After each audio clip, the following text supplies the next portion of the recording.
Bom dia, amigos da Essência by Leilões, canal Terra Viva, mais uma semana de bastante pressão no mercado pecuário.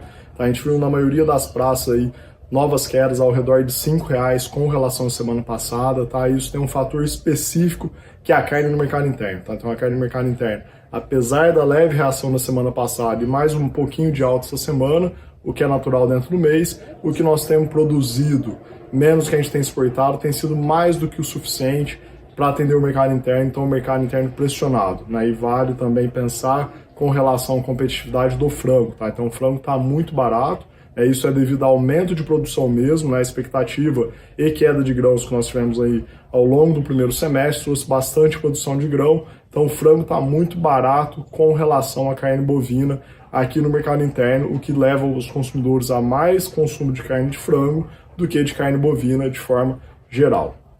A gente pegar as exportações, o Brasil escoou ao longo de julho aí por volta de 160 mil toneladas, é um volume bem forte, dado que em junho nós tivemos recordes de embarque, tá? Então isso é bastante relevante e temos que esperar ainda os dados serem abertos da exportação, mas ao que tudo indica, a China em julho colaborou menos para os embarques do que os demais países, tá? Isso é importante porque a China no segundo semestre tende a levar mais volume e se levar o menos volume em julho, isso deve começar a acelerar a partir de agosto.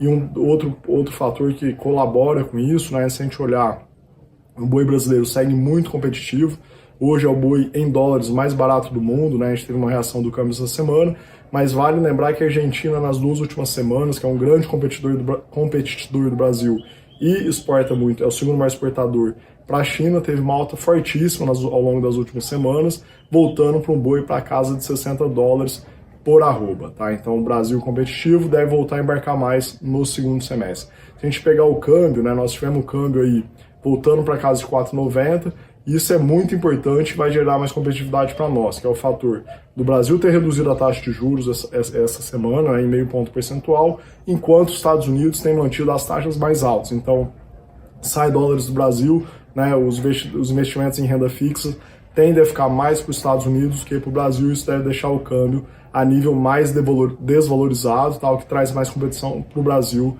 ao longo do segundo semestre. Se a gente olharmos os grãos dos Estados Unidos, caíram bastante na Bolsa Americana, né, devido às expectativas de melhoras do clima lá e também com relação a um pouco de alívio na guerra entre Rússia e Ucrânia. Mas grãos deve seguir com muita volatilidade, tá? Milho por volta de 5 e soja ali por volta de 13,30, tá? Então isso ainda são níveis bons se a gente considerar tudo que a gente tem tido do cenário de oferta. Aqui no Brasil os grãos parecem que encontraram o patamar, tá? Então o milho tem seguido aí olhando base de São Paulo, né, e ao longo dos estados nas últimas semanas.